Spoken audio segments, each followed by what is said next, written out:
All right, welcome into the Autzen Audibles podcast. Erik Skopil's on the show. I'm Matt Prehm. March is in the air. We're diving into basketball yet again on the show. Both the women and the men's programs had big weekends this past weekend, and it felt like, hey, we need to start diving into more of the basketball programs because tournament play is coming. The regular season is starting to wrap up. So let's dive into it. And I think we're going to do some more of these on a regular basis here until their seasons are over. And it's not going to be 3 days a week of basketball podcast, but we're going to have some things to talk about. So expect to see more basketball here for the next couple of weeks on the pod. Once a week, Matt? Pardon? Maybe do once a week just to kind of catch up on where things are. Yeah, I was thinking that's right around the number. And we're gonna start with the women because they held their senior day against Rutgers, coming off a tough overtime loss on the road at Nebraska, 94-90. Erik, I watched some of that until the Iowa game started, and then I just was watching the scores and your updates for Nebraska, and that felt like one that got away from them that could maybe derail a season. And thankfully it didn't later on in the week, but that Nebraska loss was pretty tough to take. Yeah, well, let's kind of start with two things. I thought it's been a kind of an interesting couple of weeks, and I think since the last time we've done this with sort of the way the season has taken form. I credit Deja Kelly to basically saving the season against Washington 2 weeks ago, where if they lose that game, that would have been 4 in a row they lost, going into this tough road trip at Minnesota and Nebraska. And she scores the final 9 points in the fourth quarter. They win by 1 on a free throw at the very, very end in the last seconds. And it was a game they were very fortunate to have. But Deja kind of was the one who saved them. And again, if they lose that, you start wondering, where does this season go? And to their credit, they get a big win over Minnesota. And then to your point, Matt, it felt like there was a chance they were going to get the road sweep. And it felt very likely. They were up 10 to start the fourth in Lincoln. And then Nebraska did something that, Matt, I don't think a lot of teams do. They made all 8 of their fourth quarter and overtime 3-point shots. They went 4 for 4 from 3 in the fourth, and then they went 4 for 4 from 3 in overtime. And they needed every single one of those. I mean, one of those threes came to tie Oregon. Nani Falatea had hit a 3 with, I think, 35 seconds to go in regulation to put Oregon up 3. And, of course, Alexis Markowski, who scored 35 points in this game, hit 6 threes. She hits a 3 with 28 seconds to go. Oregon kind of, I would say, defensively has a lapse, kind of misses a rotation, and she gets an open look, drains it, goes to overtime. They hit 3 threes, boom, boom, boom. And you're right. That was a missed opportunity. Now, I think big picture, Oregon will still get into the tournament unless they kind of fall apart here. I think they'd have to lose to Washington over the weekend and then lose to like Northwestern or something like that in the first round of the Big Ten tournament. We can get into kind of some of the seeding here. But even with that Nebraska loss, I think they're okay. But had they had that, to your point, you'd be looking at them at 20-8 overall, 11-6 in Big Ten play, in position to maybe be a top 5 seed in the Big Ten tournament, probably just locked into the tournament. That would have been their 4th quad 1 win.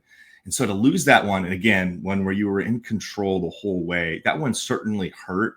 I thought the response against Rutgers was not unexpected. Rutgers is one of the worst teams in this conference. They're without their leading scorer. You kind of expected that to go the way it went, but it was important just to see them kind of emotionally rebound from Nebraska, because I thought that was one that could have lingered and played a role. And again, I think you're kind of disappointed you didn't get that one, in part because Washington, I don't know if you saw this, Matt, went into Lincoln, Washington, which is a below 500 Big Ten team, and blasted Nebraska by 25 yesterday. Yeah, so that's not good. So it would have been nice to have had that road sweep, considering Nebraska seemingly, which has been kind of perceived as a tournament team, has maybe fallen apart a little bit. So we about a month ago did a show, and it was at that time, hey, they've got this is the meat of the schedule. They've got road games against Michigan State and Michigan. They've got huge home games against, at the time, I believe there were top 10 teams in Maryland and UCLA, plus the Washington game. And then we talked about what we just went through, the Minnesota, the Nebraska road swing, and the Rutgers game. And we talked about, hey, they kind of got to go 3-4 or 4-3 in that type of a game. They got to steal a road game, and they got to they got to get 2 road games.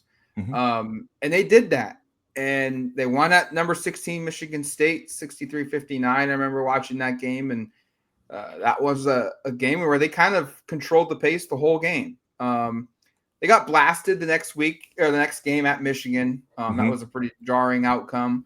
Yep. But they fought well against UCLA.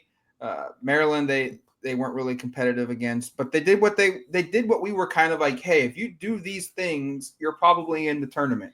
And you'll know better than me. The metrics probably say they could still theoretically lose their way out, but now it's basically win one more game. They've got to play Washington on the road. That's a bottom 3rd team in the conference. If you get that and you get the 20 wins, that feels like you're kind of in the tournament no matter what happens in the Big Ten women's tournament. And all of all, like we look at this and you talk about the Nebraska game and the opportunities that it would have presented, 11-6 record and a top 5 seed. I don't know how many people expected that at the beginning of the year. Hey, if this team gets a top 5, oh yes, I'm not even let you finish the sentence. Yes, give me that. Yes, please. And so I think the women, you look at this, and I think you wrote the story about it after senior day, but the senior class has kind of righted the ship a little bit of the trajectory of this program where they're back into the tournament discussion, and they're more than less safely in. Yeah, I think that's right. I think the path to missing would, like I said, I think a couple minutes ago, be like lose to Washington on the road. And we should note that was a game that was very difficult to get, and Washington's playing pretty well, and they're playing for a chance to maybe make the tournament too. So that's going to be a game that means a lot on Sunday. But in theory, Oregon loses that game. They go into the Big Ten tournament because they lost that game. Their seed's not very good. They play a bad team. They somehow lose that game. I think they then become susceptible. But I think more likely the outcome is win or lose against Washington. They're probably going to be, and I was just going through some of the seed stuff here, and it's kind of complicated and hard to predict, but I think most likely they're going to be somewhere like in the 7 through 9 range in the Big Ten tournament seeding.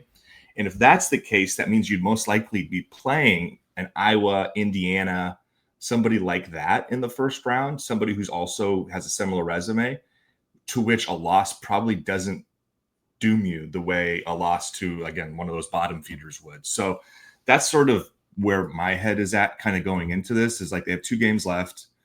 They have a full week basically to recoup before they play in Seattle. Then they're going to go across the country and play in Indianapolis. If they beat Washington, they're officially, like, I think in. If they beat Washington, they might be the number 6 seed in the Big Ten tournament, kind of depending on everything plays out around them. That would require some teams losing that probably won't lose, but they'd be in a pretty good spot. And then clearly they'd play a good team, and then a loss that wouldn't necessarily matter. So, there's I think a path to them being like at best maybe like a 7 or 8 if they get hot in Indianapolis and they beat Washington. But I think the path to not making it would require 2 consecutive losses, and one of those would probably have to be against a team that really is like, a quad 3 defeat, which Oregon doesn't have any right now. We should talk about Philippa Kyei, her impact, and probably the projections she could give for Oregon in tournament play, because what she did against Rutgers, and granted, you mentioned it, the Rutgers program wasn't the greatest. They were without their best player, but nonetheless, the numbers that she did in that game, doesn't really matter to the opponent. It's just, oh my gosh, that's impressive. And I was more impressed with how many minutes she played, because that felt like a big hot topic all season long for her. She's the wild card. And if she played like she did against Rutgers on a consistent basis, or even 70% of what she did against Rutgers, this team goes to another level, because there aren't a lot of players, there aren't a lot of programs in college basketball that have the size to match up and deal with what she can bring to the floor. Yeah, and for those who didn't see, 20 points, 25 rebounds against Rutgers. Her first 2020 game, the program's 14th, number 3 in terms of rebounds in a game. She's now tied with, 25 rebounds is a crazy amount. Now, she's 6'8", and to the point, nobody in Rutgers was taller than, I think, 6'4". And she just had the size advantage the whole game. And the other part was she finished the ball adequately for herself at the rim. And, this is a 4-year player who has clearly really endeared herself to this program. I mean, she got a standing ovation pregame because they celebrated her getting over 1,000 rebounds. She got clearly the loudest ovation postgame during senior day festivities. The crowd was like more engaged in the final minutes of like, can she get to 2020 than the result, because Oregon was already up by a lot. So for her to have a game like that was really impressive. But I think the fact that she was able to finish shots at the rim, again, 4-year player, that's not something she's really ever gotten to, right? You're kind of hoping when she got here, maybe the touch will develop. She's still kind of like a 50-50 proposition from a couple of feet from the basket, which is tough to say for a 6'8" player. But to her credit, on Sunday, she was 10 of 15. She made a couple of tough hook shots. I thought she played one of her better offensive games, and then she was just so engaged. And to your point on the minutes, 33 minutes was a season high.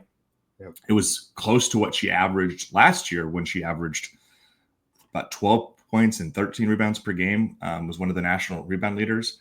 This year, she's dealt with a bit of an injury. I've written about it. You can go check out the stories. I won't get into too much detail over on Duck Territory, but that's kind of derailed her season. She's been averaging closer to like 18, 20 minutes per game. So for her to play 33 as they ramp up to really important games, I think that part's important. And then just a couple other thoughts here, Matt, before we turn the corner to talk men. A couple other players that have been playing really well that need to be kind of acknowledged and that give you some optimism heading into quote unquote tournament play. I think Deja Kelly, who was really up and down, especially in December and January, she's been really fantastic these last 4 games. Again, I think she's kind of saved their season, especially that Washington game. But the way she played down the stretch against Minnesota, I know it was in a loss to Nebraska, but she played really well in that game as well. Her last 4 games, 20.5 points per game, 4 assists per game on 46.6% shooting and 57.1% from 3. Those are impressive stats. That's what you expected from somebody like that when you brought her in. And just the way she's played in crunch time has been so pivotal to this team's success, especially recently. So they're not where they're at without her. And then I think Peyton Scott, like, we thought she was going to miss the rest of the season. She goes down against Maryland. I thought that was an ACL. Talking to people around the program, even in the days afterwards, it didn't sound great. And she's back and in double figures the last 2 games. She was 15 points on Sunday on senior day, hit a couple big shots, looked to be moving a lot better than I thought. I mean, she still has a huge brace on her knee, but it looks physically to be in just a little bit better space than we thought she would be. So I think this is a team that could be kind of dangerous once you get into Big Ten tournament and NCAA tournament, depending on the matchup, depending on how good they're playing defensively. But, it's certainly a team that has been up and down this season. But I think, just when you talk it out and you think about where expectations were after last season, like, this has been a pretty darn impressive turnaround. And I think one for a fan base that expected such levels of excellence for that 4-year run under Sabrina and the years afterwards does not get back to that point, but at least points you in the right trajectory of like, hey, they're winning games. They're very competitive in this conference. And they're a team that you look at with the young core they've got developing. And the big key here will be retention of, like, you should have some optimism that if these players stick around, again, that's the big if, and they can keep some of this coaching staff together as well. Because I think the Jairus Freeman hire has been huge for this staff. And I've also written about her in extent if you'd like to get the download on her. But I just think you feel a little bit better with where this program is at today, certainly than you did a year ago when it was really on kind of unsteady foundation. 11 wins last year total. The women have far exceeded that. The last time they made the tournament was in 21-22 when they lost to Belmont in double overtime. And then the last time that they actually won a game in the NCAA tournament was the 2020-2021 season. And too early to say, like, we feel confident they're going to win a game in the tournament, but they're going to get back. And to your point, where they were a year ago to where they're going this season, and the foundation that's kind of been set for next year and beyond. It's pretty exciting, and it's a tip of the cap to Kelly Graves, the head coach, and his staff for turning this thing around when it looked like it was unrepairable. They were not going to be able to fix it, from my point of view. I think you were not alone in feeling that way. Last year was really ugly. It got really, really bad. And credit to, I think, Kelly for sticking it out, A, and for B, for hitting the portal and being really aggressive and frankly, like over recruiting. I mean, they've played this whole season with like a 12-player rotation, which is kind of unheard of, but that was the fix after a year ago. They had, not, this is going to sound disrespectful, but like 7 competent Division I players on the roster after a couple of them others got hurt. So, you know, they finished last year barely with like 5 good players. This year they've got like, you know, twice that. So the depth on this year's team is, I think, a direct response to last year, and I think credit to them for kind of understanding, hey, the game is changing, it's shifting, and we need to have a lot more players on our team, because a year ago we lost our starting point guard day one, and the whole thing just kind of unraveled. All right, let's shift our focus now towards the men's side. The men's program had a pretty big weekend and a pretty big week in general. Erik, I went in thinking you needed to win at Iowa, and then whatever happened at Wisconsin, you know, it only something positive could happen if you win that game. If you lose it, that was what was expected. You weren't going to win that one. You looked at that game at the beginning of the year and said the Iowa game is probably the one that you have the best chance of winning, and the road game at Wisconsin is going to be the hard one. That's the wild card, and if you win it, it's an unexpected win. And they had a 2-game win streak after beating Northwestern and Rutgers at home the previous week to end their own 5-game losing streak. Yep. And they beat Iowa 80-78. They battled with not one but 2 blocks in the final possession of the game in regulation. One inside the paint at the rim, and then another one outside on the 3-point line to seal the victory. A game in which Oregon kind of controlled for most of that one. But then the Wisconsin game came. 9 a.m. tip Pacific time, 11 a.m. local time. They'd been out on the west in the Midwest since Tuesday, so they've been there a while. And you know, it didn't start off. It was an okay start. They had the lead, I think 17-15, maybe 6 or 7 minutes into the game, but a 14-0 run by the Badgers. They've done a really good job on Don Chanje, Wisconsin star guard, and keeping him in check. And then in about like a 6-minute spurt, he went for 16 points in the first half.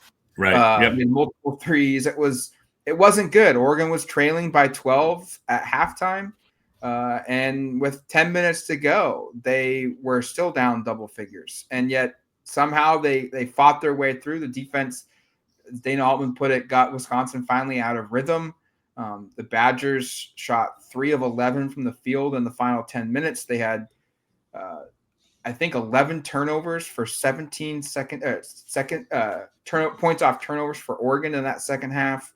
Shellstead hits the ice in the veins NBA 3-pointer, very similar to people are trying to compare it to Peyton Pritchard at Washington. Pritchard's was deeper. His response afterwards was similar, right? To like, it's my house kind of thing. Yeah. Yes. To send the game into overtime, and then Biddle was dominant again, and they walk away with a 77-73 win. And I'll be honest, like, those are games that you quickly get out of Dodge. You didn't deserve to win it. I shouldn't say you didn't deserve, but the percentages said you weren't going to win. Like, Wisconsin had like a 99% chance of winning in the final seconds of regulation, and they lost. Oregon finds a way to win, and that becomes arguably their best win of the season, and one that can change the perspective of this entire year for Oregon in the NCAA tournament, because they were kind of hovering around that 7 to 9 seed range, but they've got 9 quad 1 wins now. That's tied for the second most in the league. They've got 3 in the country, excuse me. They've got 3 wins over ranked opponents. All of them are away from home. They have a home win over Maryland, who's now a top 15-ish program in the country. And you look at the metrics, and Oregon's in a position where if they can finish strong here, they've got a real chance of playing their way back into that Seattle region in the NCAA tournament in a couple weeks. It's not done yet, but that door has now been ajar. It's open fully.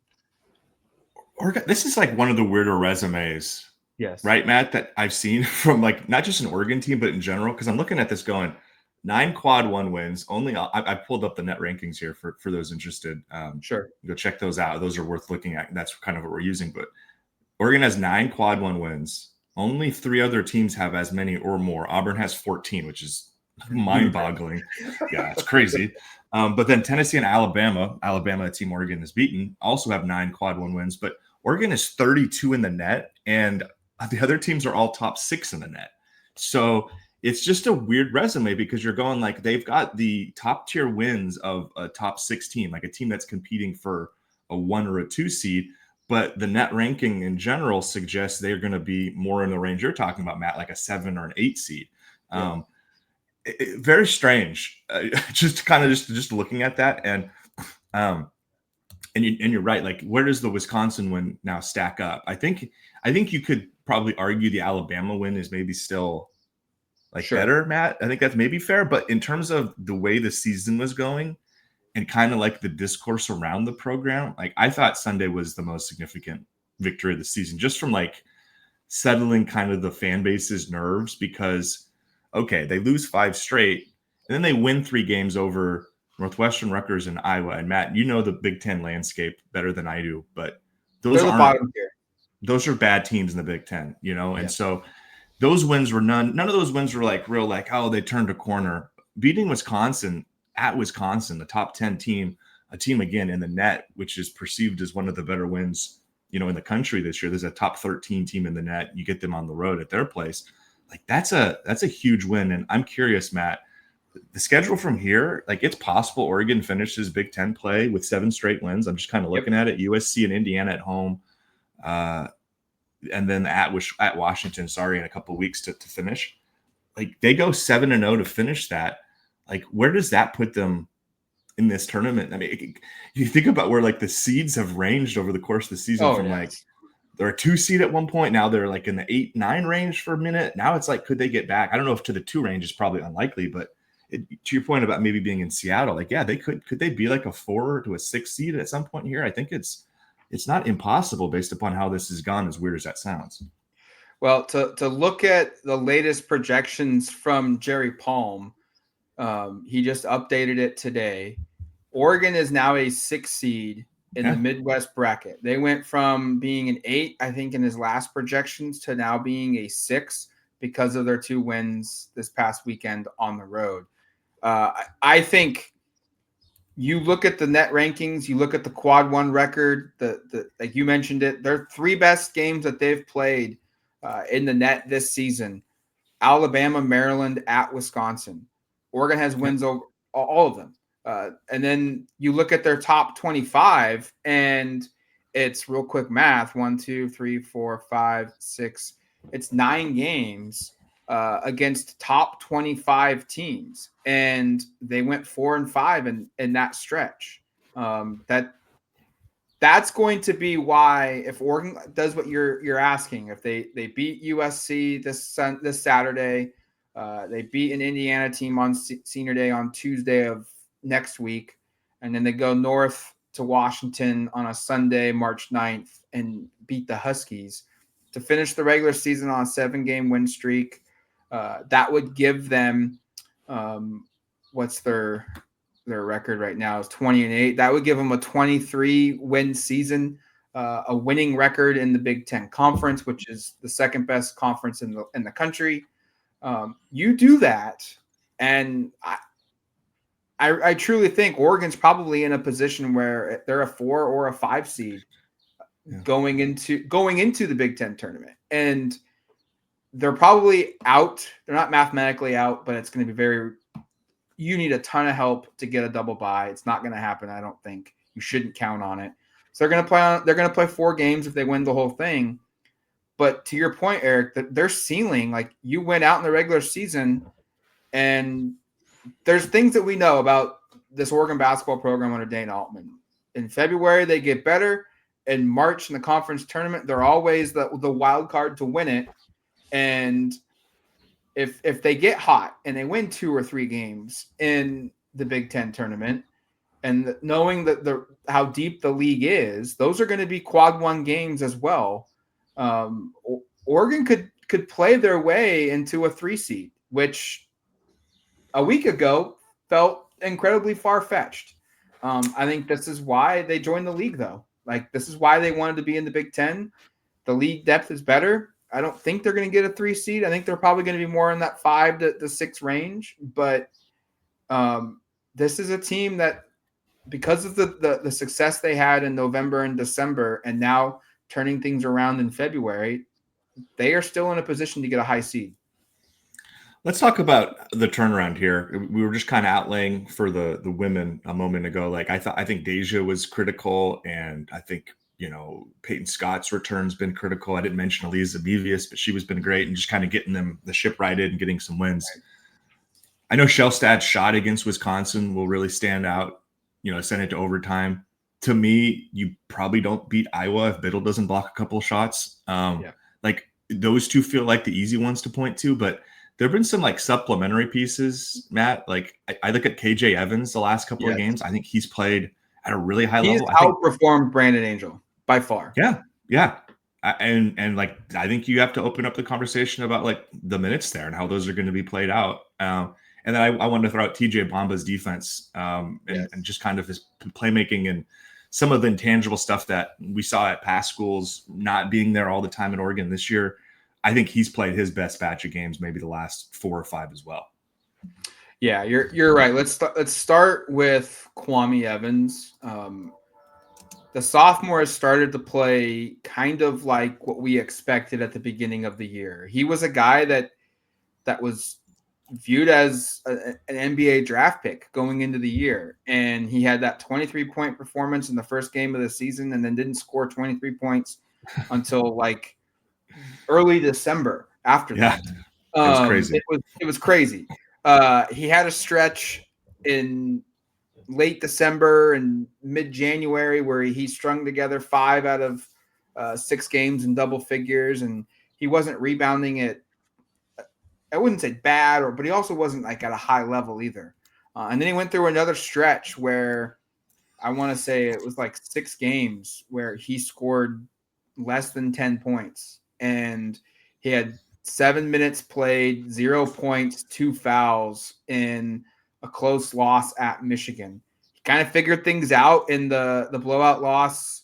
I shouldn't call it blowout, but second half collapse against Michigan State, where he played 16 minutes. He had 10 points. He had 7 rebounds. He had a block shot. He was kind of one of the lone positives in that game where Oregon had the 14-point halftime lead and lost by 12 in regulation. But since then, he's been really good, especially the last 3 games. 26 points in the last 3 games. He's at 16 rebounds. And what's new here is his fouls are down. He's only picked up 2 fouls across the last 4 games. But in the last 3, he's also blocking. He's blocked 4 shots. And that's a new thing for him. Something has clicked where everyone talks about his wingspan. Everyone talks about his athleticism. And he is now starting to block shots, and his defense is getting better. His activity is getting better. It's leading to better offense. He's really efficient. He's made 3 3-pointers out of 7 attempts in the last 3 games. I think that's a positive. Dana's probably going to say he needs to get to the free throw line more. He's only taken 6 free throws in the last 3 games, but this is the wild card, and to the point of like Brandon Angel, he's been on the floor late in Wisconsin. He was the guy that would finish the game. He was on the floor against Iowa to finish the game. And I'm pretty sure he was on the floor against Northwestern to finish the game as well. A 6-point win there. It's to the point where I'm you know how this goes. Like, you don't want to really ask certain questions. Is this the right time to ask the question? I think it's time to ask Dana. Like, Angel hasn't really been playing at the level he was at the beginning of the year. How do you manage this rotation between these 2 guys? Because Kwame clearly is starting to play better and play to the level that he was viewed as an NBA prospect. And do you risk changing, the lineup and it messing with chemistry or what have you. Those are tough decisions to make at the end of the year, especially when there's a lot on the line. But Kwame's play has been huge. And then another guy, you brought up TJ Bamba. I agree. His defense, he's finally figured out, I think, his role within the system. And he's finally kind of bought into the idea that, hey, like this season, I'm just not a 3-point shooter. And that's okay. His last 3 games, 13 assists. I mean, that's a high number, 0 turnovers. Yeah, I mean, that was what I was pointing to when I was saying some of the intangible stuff was the assist turnovers. Incredibly impressive. Yes. And you look at the last 7 games and he's only got 4 turnovers. He's figured out things a little bit. His 3-point attempts are down. He did shoot 3 against Wisconsin, and I think only really one of them was truly a bad attempt that Dana probably wouldn't be happy with. And you live with that. He's not getting into foul trouble. His steals are all up. His free throw attempts haven't been as high, but that's just he's not getting calls, and that's okay. You deal with that in another way. But he's starting to figure things out, and it feels like he's kind of bought into the, hey, I'm the defensive stopper, I'm the facilitator and the guy that attacks the rim, and I'm not going to be a 3-point shooter. And ironically enough, like he's playing better, and Oregon collectively is also playing a lot better on that end. And one other guy I wanted to bring up that I felt like has had like a low key impact is Jadrian Tracy. He has also played better the last 3 or 4 games for Oregon, and he's hit some really big threes. He's made 6 in the last 3 games. His turnovers are also down. He's down to just 2 turnovers in the last 3. He scored 6 in the win against Rutgers. He had 8 against Iowa, and some of them were pretty big. He was in there down the stretch, 2 big 3-pointers. And then against Wisconsin, he also hit 2 big 3-pointers. He had 11 points, and he had some good drives to the basket as well. It's the little things, right? Like we always talk about, like, can you find 3 or 4 extra points? And I think TJ Bamba, I think Kwame Evans, I think Jadrian Tracy, they're kind of giving you collectively an extra 10 points, combined to go with Biddle and Shellstead. It's always been this is Biddle and Shellstead's team. They're going to have to go, as long as you get one of them to play at that really high level or both of them to play kind of around their averages, you're going to be in the game. But if you can get a third guy to step up, that's when this team takes another level, and they're kind of getting that now. Yeah, and I wonder, it's not like football where you necessarily need a full week of practice to insert a guy into a starting lineup, right? Like you see that, like, oh gosh, it's the bye week. This is the time to maybe get this player ready to play. This is kind of a bye week though for Oregon men's basketball, right? I think there's 8 days, 9 days between games. Like that's an extended break in the middle of a really, intense competitive season. And I think this is a big week for a lot of the things you just talked about, of kind of getting everybody in the right positions, of kind of getting everything kind of working the way Dana wants. And I'll be really curious to see against USC. That's this Sunday. Saturday. I'll be curious to see against USC this weekend then. Just like, is there a starting lineup change? Do we see, like, maybe there's not a starting lineup change, but to your point, Matt, maybe we see Kwame finishing games instead of Brandon Angel. Maybe we see some of that change a little bit. And Brandon Angel is somebody that, like, we were both really high on him going into the season. I thought he was an X factor at times when they had some of those really big non-con wins that kind of bolstered their resume. And I don't know, you're not going to cut bait entirely from a player as capable and as talented and as, I guess, with the kind of pedigree he has. But yeah, you do. I think Kwame's playing well enough, and the ceiling for Kwame has always been high enough where it's like, if he can give you 10 and 9 on a regular basis, like he did the other day, like you take that, especially because there's some things he can do intangibly that I don't know if Brandon Angel can do because of the physical differences. And when you have the length of both Biddle and Kwame out there, I know they don't run that all that often. That's just a lot for a team to defend, to deal with at the rim, with just 2 guys with, 7+ foot wingspans and the length and the athletic ability, like that gives Oregon a real, a wall around the basket. So I will be curious to see if we see more Kwame. And then I wanted to talk about some of the secondary pieces. Is there more you think you need to say about Jackson and Nate? Because this 4-game win streak doesn't take place without both of those. I think I was only going to highlight Biddle because you look at his play. So he turned an ankle, he said, ahead of the UCLA game. He said he still played in it, but he was up and down in terms of production. In the last 4 games, when Oregon's turned things around, he's averaging. I just kind of prepared this for a story. I'm expecting him to be named Big Ten Player of the Week. Mm-hmm. He's averaging 8.5 points, 8.5 rebounds, 3 block shots, almost 2 assists per game. He's made 4 of his 11 3-pointers, and he's shooting 52% from the field. He's back to playing at a high level. He's healthy now, and he's playing like we saw this last year with Dante. He's playing as one of the best big men in college basketball. He's not the best. I'm not saying that. But his impact on both ends of the floor is tremendous. He alters shots. He's starting to rebound at a high level. And his inside-out game, whether it's post-ups or 3-pointers, is tough to match up against. And he's going to be a wild card for why this team finishes strong or goes into the Big Ten tournament and makes a run there, or more importantly, makes a run in the NCAA tournament. He's playing like the NBA prospect that he was viewed as when he arrived at Oregon. Maybe we just finish it here, Matt. Talk about what they have. We talked about the games that they have, but let's just kind of, what are you expecting? What's a fair expectation for the final 3 regular season games? And it gets hard because we don't know the matchups in Big Ten play, tournament play. So it's like, I'm not going to ask you to be like, I think they're going to beat these teams in whatever order, but where do you think this is headed in terms of everything leading up to the big dance? Well, I think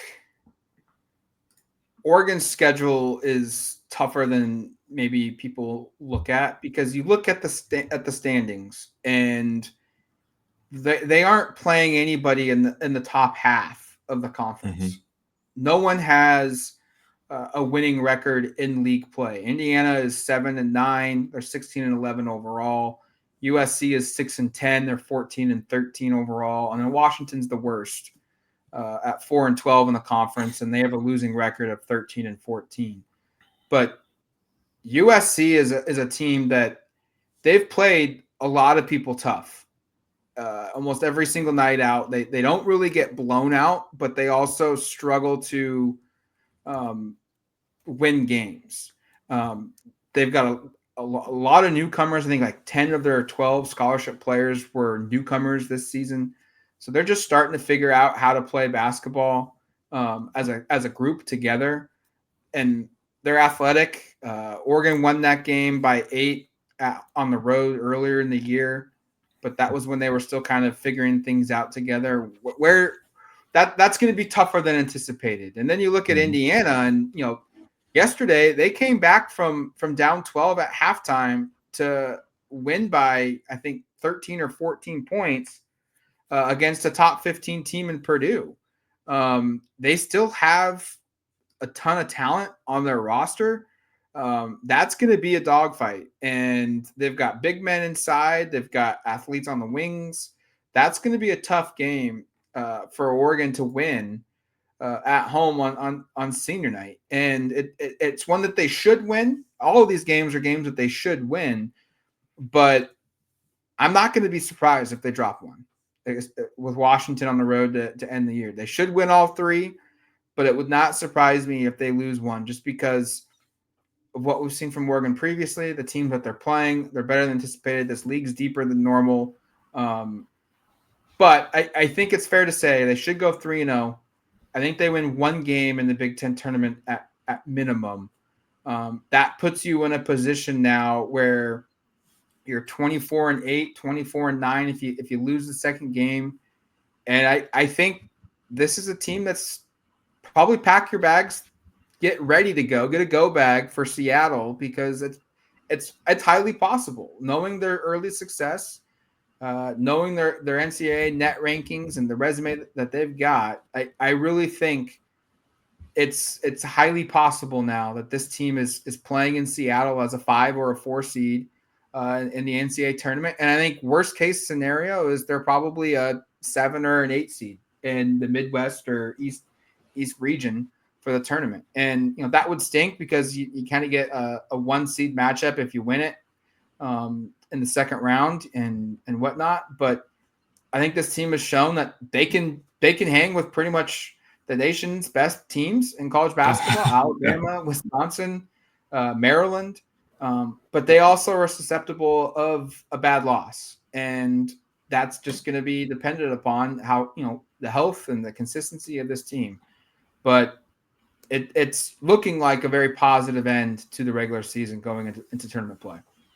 And I guess just the last thing I'd say is if it does end up being Seattle, and for those, I guess, not as familiar, that would be the regional up there, which would mean their first 2 games, in theory, would be played close to home soil. You'd hope you'd have some sort of a home court advantage. You'd hope some of the support would travel. And I think the home court crowds have been solid for most of the season, but you hope that shows up in postseason play in particular if they do end up in Seattle, and you hope that can kind of urge them on and egg them on as they try to make a run here. And it's a group that, we're getting too far ahead of ourselves. That's my fault, but it's a group here that, like, you're looking at a lot of players who haven't really been in a moment quite like this on a tournament team where they're, in a lead position. Like all the guys, I mean, you think about last year's team, totally different core group.